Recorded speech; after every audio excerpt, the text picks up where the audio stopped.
Hello and welcome back to NCR competition studies. मैं हूं साक्षी शर्मा और आज का हमारा टॉपिक है अबाउट एक्सक्रीटरी सिस्टम। सो बने रहिए लास्ट तक to know all the important exam point of view points and easy clarification. So stay tuned.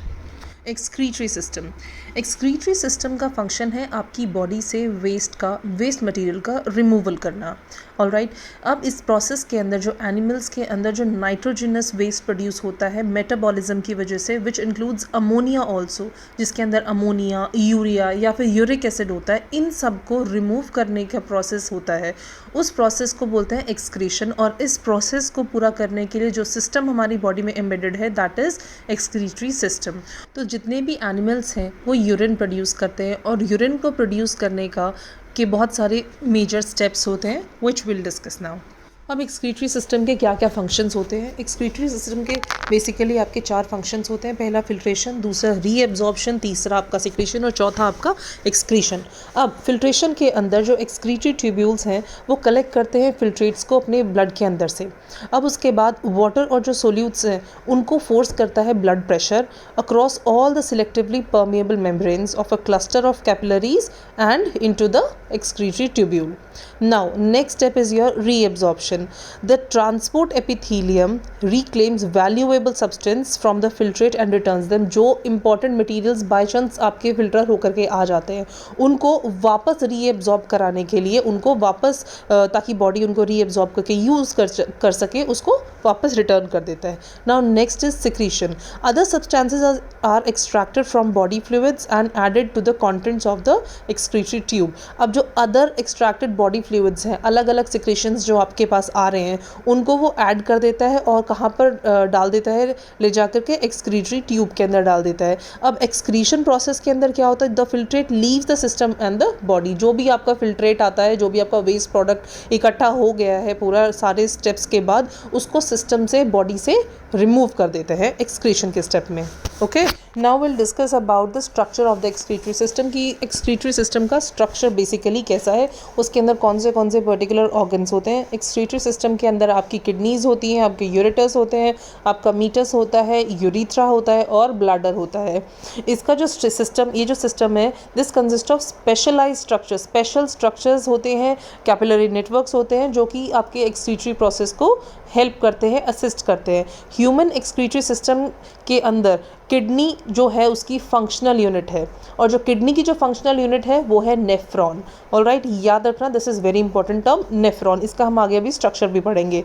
Now जो एक्सक्रीटरी एक्टिविटी होती है उसके अंदर the excretory activity of the kidney is changed by special hormones. वो specialised hormones होते हैं जो कि रेगुलेट करते हैं amount of absorption with in the nephron. Nephron के अंदर अमाउंट ऑफ एब्जॉर्प्शन को, उसकी जो कैपेसिटी है उसको रेगुलेट करते हैं।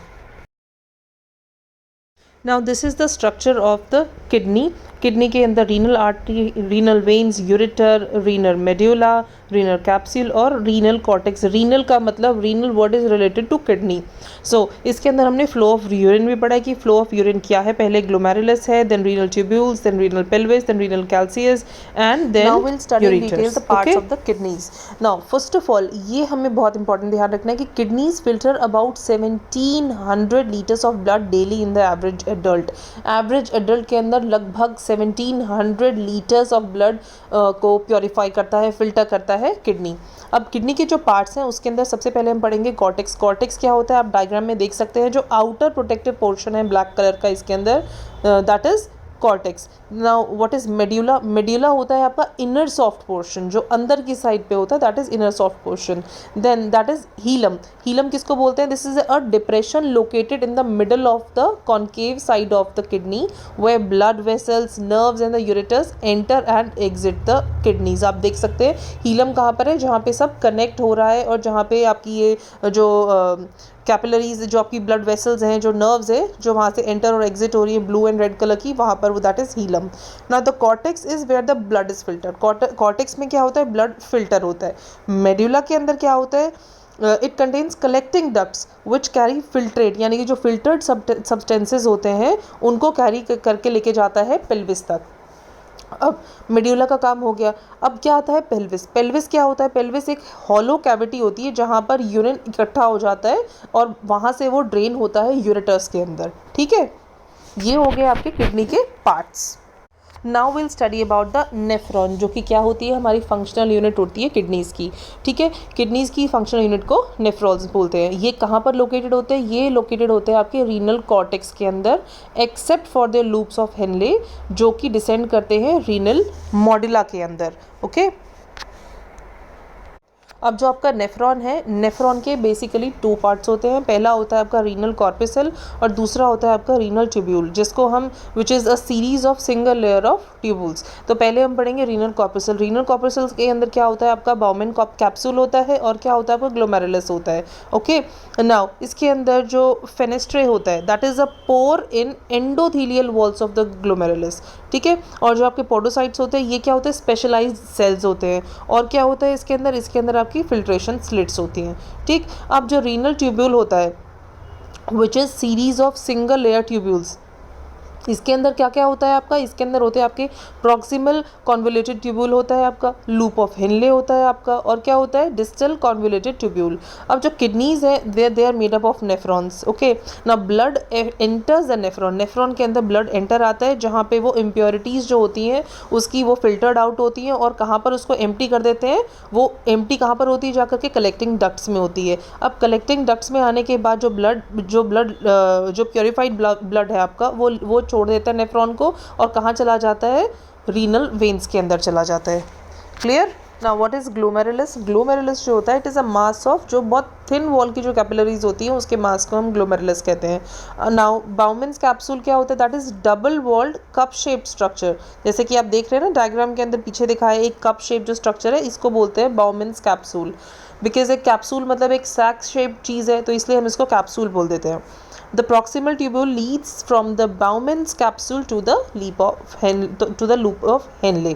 Loop of Henle क्या होता है? This is a long loop which extends into the medulla, जो कि medulla में जाके मिल जाता है। अब जो distal tubule होते हैं वो connect करते हैं loop of Henle को collecting duct से। अब हर each nephron has its own blood supply, हर एक नेफ्रॉन की अपनी अलग ब्लड सप्लाई है।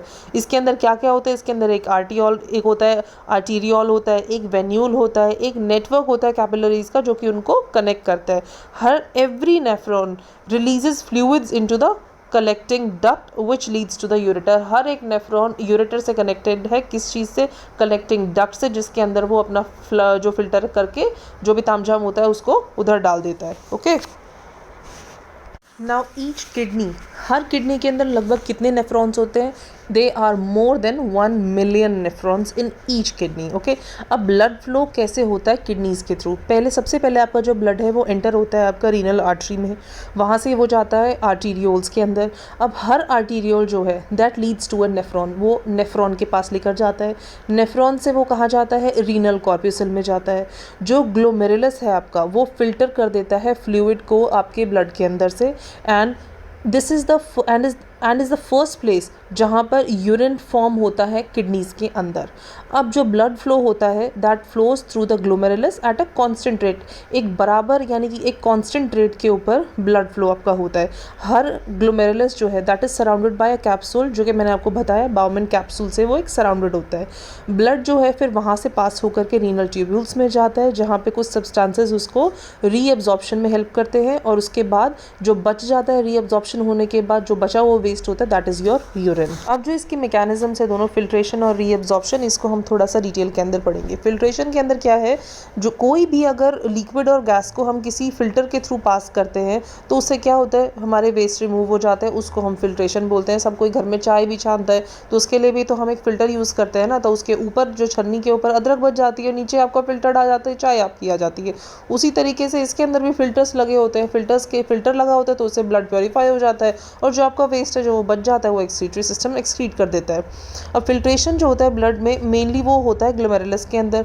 ग्लोमेरुलस जो क्या है, फिर से रिपीट करा रही हूँ, ग्लोमेरुलस एक स्मॉल नेटवर्क है कैपिलरीज का which is in the top of the nephron by a hollow cup shape जो एक स्ट्रक्चर है जिसको हम बाउमेंस कैप्सूल बोलते हैं। अब फ्लूइड जो होता है वो blood flows into the Bowman's capsule, वहाँ से ग्लोमेरुलस से पहले ब्लड आएगा बाउमेंस कैप्सूल के अंदर। वहाँ पे क्या मटेरियल्स हैं ये जो फिल्टर्ड हो जाते हैं ब्लड के अंदर, which includes water, urea, glucose, salts, amino acids and some of the vitamin. यहाँ पे ये सब चीज़ें फिल्टर हो जाती है, फिल्टर होकर काम की चीज़ें वापस ब्लड में चली जाती हैं। ठीक है, अब जो प्लाज्मा प्रोटीन्स हैं, सेल्स हैं, प्लेटलेट्स हैं, वो रह जाते हैं ब्लड के अंदर, क्योंकि वो बहुत लार्ज साइज़ होता है भाई, वो कैसे उस छलनी के अंदर से चलेंगे, है ना। So they are of large size, तो वो कैपिलरी वॉल्स के अंदर से पास नहीं हो पाते हैं। अब रीएब्जॉर्प्शन के स्टेप में क्या होता है, most of the material removed from the blood at the Bowman's capsule makes it way back into the blood। बहुत सारा जो तामझाम हम बाउमेन कैप्सूल के अंदर जो फिल्टर हो जाता है वापस उसको हमें डालना पड़ता है कि भैया ये सारे फेंकने वाली चीज़ें नहीं है, इसमें से अभी और रीअब्जॉर्प्शन होगा। जैसे गन्ने का जब जूस निकालते हैं तो एक बार ही उसको निकालते हैं ब्लेंडर के अंदर से, उसके बाद वो पूरा नहीं निकलता है ना जूस को, तो वो वापस लगाता है ना गन्ने वाला, ताकि वो दोबारा से उसके अंदर से जूस निकले जितना भी है। तो इसी तरीके से एक बार पूरा छानने के बाद से नहीं होगा ना, उसको वापस रीअब्जॉर्ब करने के लिए भेजते हैं कि still there are a lot of substances left in the blood जो कि हमारी बॉडी को अभी चाहिए। So this process in which liquid is taken back into a vessel, इसको बोलते हैं हम reabsorption। Almost 99% of the water that enters Bowman's capsule is reabsorbed into the blood। 99% चीज़ें जो हैं वो वापस reabsorb होती हैं ब्लड के अंदर। Now when the filtrate drains into the collecting ducts, जो भी आपका अब dirt निकल गई है, जो भी आपका waste है वो collecting ducts के अंदर आ गया है, most water and nutrients have been reabsorbed into the blood. अब वो रीअब्जॉर्ब उसके अंदर से ब्लड से हो चुके हैं। ठीक है, ये आप देखिए नीचे आपका एग्जाम्पल, ये डायग्राम दिया हुआ है मैंने ग्लोमेरुलर फिल्ट्रेशन का। अब जो रिमेनिंग मटेरियल होता है आपका विच इज़ कॉल्ड यूरिन, वो कहाँ पे उसको हम एम्प्टी कर देते हैं, कलेक्टिंग डक्ट्स के अंदर एम्प्टी हो जाता है। यूरिन जो है प्राइमरी जो होता है वो कॉन्सेंट्रेट कहाँ पर होता है, लूप ऑफ हेनले के अंदर इकट्ठा होता है। उसके बाद लूप ऑफ हेनले एक सेक्शन होता है जहाँ पे नेफ्रॉन ट्यूब्यूल्स जो होते हैं in which water is conserved and the volume of urine is minimised. वहाँ पे वाटर को बचाया जाता है, ऐसा नहीं कि पूरा वाटर अगर इसी तरीके से ड्रेन होता चला गया तो बॉडी डिहाइड्रेट हो जाएगी। तो यूरिन को क्या किया जाता है, वहाँ पे यूरिन कॉन्सेंट्रेट होता है आपका, मिनिमाइज होता है, यानी कि ज़्यादा क्वांटिटी से उसको मिनिमम क्वांटिटी किया जाता है। अब जो kidney as the kidney works, purified blood is returned to the circulation while urine is collected in the urinary bladder। अब जो किडनी का काम है वो तो हो गया कि भाई ब्लड फिल्टर हो गया, जो वेस्ट है वो आपका यूरिनरी ब्लैडर के अंदर जाके इकट्ठा हो गया। अब यूरिन जो है वो यहाँ पे तब तक स्टोर होता है हुआ रहता है जब तक कि आप अपने वॉशरूम नहीं जाते हैं, and then it is release from the body through a tube called urethra. Urethra के थ्रू वो जो आपका यूरिन है वो पास हो जाता है। नाउ हम यूरेटर्स का फंक्शन देखते हैं, यूरेटर्स किस तरीके से वर्क करते हैं। अब यूरेटर्स क्या होती है, ये एक ट्यूब होती है विच इज़ अप्रॉक्सीमेटली 6 से 7 इंच लंबी एक ट्यूब होती है जो कि आपकी किडनी से अटैच होती है। आप देख रहे हैं यहाँ पे 2 ट्यूब्स हैं, इन दोनों ट्यूब्स को, इन दोनों येलो ट्यूब्स को हम यूरेटर बोलते हैं। ठीक है, they are made up of 3 layer tissues, 3 layer के टिश्यूज से बने होते हैं। पहला होता है स्मूथ मसल, दूसरा होता है फाइब्रस टिश्यू और तीसरा होता है म्यूकस लेयर। जितने भी मैक्सिमम हमारे इंटरनल ऑर्गन्स हैं उसके अंदर एक म्यूकस लेयर तो ज़रूर होती है। म्यूकस का मतलब एक सॉफ्ट लाइनिंग होती है जो कि कॉन्सेंट्रेटेड एसिड्स जो हमारी बॉडी के अंदर उससे हमारे ऑर्गन्स को बर्न होने से, जलने से, हार्म पहुंचाने से बचाती है। अब इसके अंदर भी जो है पेरिस्टालसिस मूवमेंट होती है। पेरिस्टालसिस मूवमेंट क्या होती है, this is a rhythmic contraction of ureter smooth muscle which helps to move the urine into the bladder. Bladder के अंदर जाने में हेल्प करती है। आपको पेरिस्टालसिस मूवमेंट मैंने पहले डाइजेस्टिव सिस्टम में भी बताया था, जो एपिग्लॉटिस के अंदर होती है, जो हमारे फूड के बोलस को नीचे जाने में हेल्प करता है। तो इसी तरीके से यहाँ पर भी पेरिस्टालसिस मूवमेंट होती है, बट वो यूरिन को ब्लैडर में पहुँचाने के लिए हेल्प करती है। अब जो यूरिनरी ब्लैडर है, यूरिनरी ब्लैडर क्या होता है, दैट इज़ एक हॉलो मस्कुलर ऑर्गन होता है जो कि यूरिन को स्टोर करता है। इसके अंदर हमारी स्फिंक्टर मसल्स होती हैं जो कि यूरिन को होल्ड करके रखती हैं अपनी प्लेस पे। आपने बहुत बारी सुना होगा कि जो बुजुर्ग लोग होते हैं उनकी जो ब्लैडर मसल्स होती हैं वो बहुत वीक हो जाती हैं, that's why they generally P into their clothes. तो क्यों होता है, क्योंकि इनकी जो स्फिंक्टर मसल्स होती हैं वो बहुत वीक हो जाती हैं। तो अब जो स्फिंक्टर मसल्स, अब जो ब्लैडर है that can hold 300 to 400 millilitres of urine before emptying. Empty करने से पहले 300 से 400 ml जो यूरिन है वो रिटेन कर सकता है। अब जो इसकी वॉल्स हैं दे कंटेन एपिथेलियल टिश्यू, वो एपिथेलियल टिश्यू से बनी होती हैं जो कि स्ट्रेच करती हैं और जो कि स्ट्रेचेबल होती हैं और अलाउ करती हैं कि ज़्यादा से ज़्यादा जो ब्लैडर है वो अपनी कैपेसिटी से दुगना यूरिन भी इमरजेंसी सिचुएशंस में होल्ड कर पाए। Now the trigon is a triangular area, आप नीचे देख रहे हैं एक ट्राइंगुलर एरिया देख रहे हैं at the base of the bladder where ureters enters and the urethra exits, जहाँ पे यूरेटर एंटर होते हैं और यूरिथ्रास जो होते हैं वो एग्जिट होते हैं। क्योंकि जो यूरिथ्रास है ये क्या होती हैं, this is a tube of smooth muscles की एक ट्यूब है which with a mucus lining that carries urine from a bladder to the outside of the body.